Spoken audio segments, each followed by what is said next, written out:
Alam nyo ba mga boss, na eto yung base na ginagamit ko sa Town Hall 17 na talagang napakahirap i-3 star. Yung tipong kahit Town Hall 18 mga boss, talagang mahihirapan sa ganitong klase ng base. Dahil kahit trash lang yung account mo, tiniti ako na talagang matutuwa ka kapag isa ka sa may ganitong klase ng base.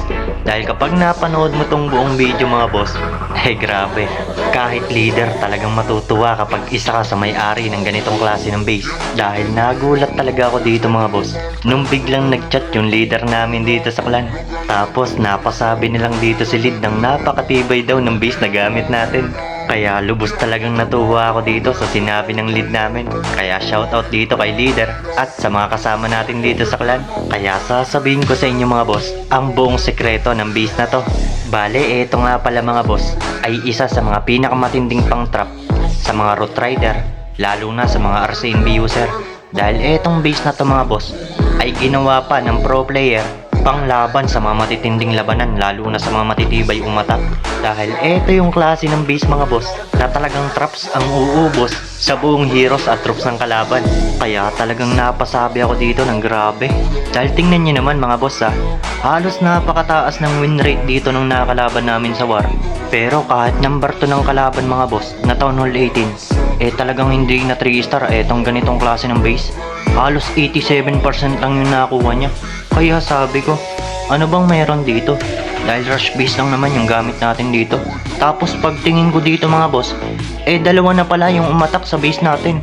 Kaya talagang napakaswerte mo kapag isa ka sa may-ari ng ganitong klase ng base. Dahil etong base na to mga boss, ay isa sa mga maire-recommend ako sa inyo. Kaya tingnan natin kung kakayanin ba na etong Town Hall 18 number 2, etong rush Town Hall 17 natin. Dahil tingnan nyo naman dito mga boss kung anong level ng mga defense natin. Halos yung iba pang Town Hall 15. Tapos eto pa yung pinakamatindi.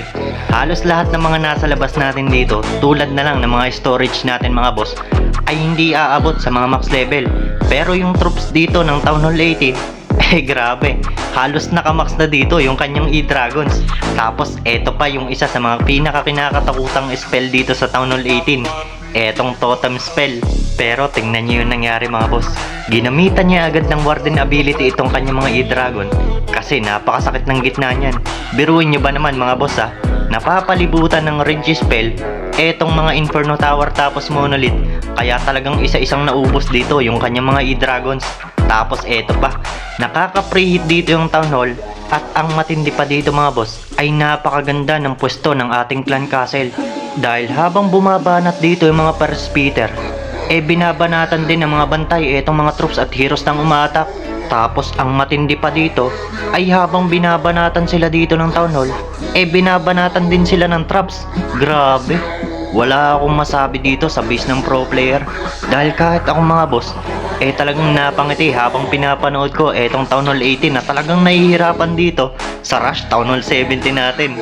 Dahil tulad nga ng sinabi ko mga boss, ay isa to sa mga pinakamatibay na base dito sa Town Hall 17. Dahil kahit rush lang talaga yung base mo, ay kayang-kayang ipaglaban ng buong depensa etong buong base mo.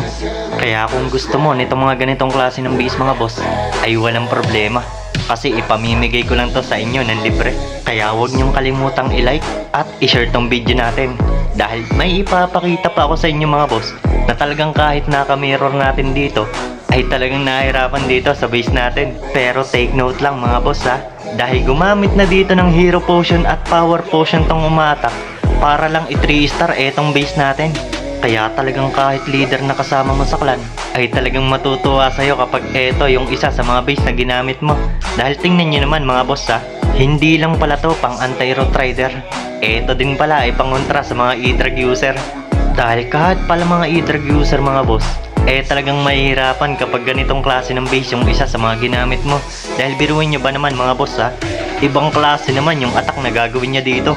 Bali ang target niya naman dito mga boss, gusto niyang tanggalin agad tong gitna. Kaya napasabi na lang ako dito ng mas delikado ata yung ginawa niya dito. Dahil nakatutok dito yung mga air sweeper, kaya matik, lalong lalayo etong mga troops at heroes niya. Dahil tingnan niyo naman mga boss halos dito na isa-isang nagiwa-hiwalay Tapos ang matindi pa dito ay hindi pumunta dito sa gitna yung mga e-dragon niya. Kaya matik, napakadelikadong part ng gagawin dito ng mga natitira niyang troops at heroes dito. Dahil makaka-pre-hit etong monolith. Tapos ang matindi pa dito, may mga scatter shot dito sa baba. Kaya talagang dyan na rin isa-isang malulusaw etong troops at heroes ng umatak. Dahil habang binabanatan sila ng traps, ay binabanatan pa sila dito ng masasakit na depensa.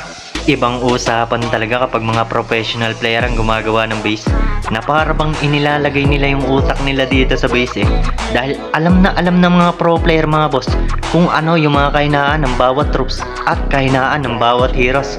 Kaya mag-shoutout muna tayo mga boss ng mga solid viewers natin na gustong magpa-shoutout dito sa page natin. Bale, shoutout nga pala sa'yo Boss Rocky Bunyag, at shoutout na din sa'yo Boss Ad Sawadyaan from Hulusulu. Shoutout na din sa'yo Boss Daboy Daboy. Pati na rin sa'yo Boss Kevin Tonito Gasque from Occidental Mindoro. Shoutout na din sa'yo Boss Papina Dodong. At syempre shoutout na din sa'yo Boss James. Grabe, halos napakatindi. Halos dito na isa-isang naubos yung troops at heroes ng umatak. Kaya talagang napakaswerte mo kapag isa ka sa may-ari ng ganitong klase ng base. Biruin nyo mga boss kahit trash lang yung base natin, talagang nahirapan pa yung naka-boost heroes at troops dito. Kaya talagang maraming salamat sa panonood nyo guys. Dahil kung nagustuhan mo itong mga ganitong klaseng content mga boss, ay huwag mong kalimutang i-like at i-share tong video natin.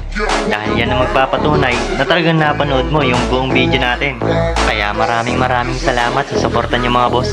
Dahil patuloy ko pa yung bibigyan ng mga proven and tested base layout.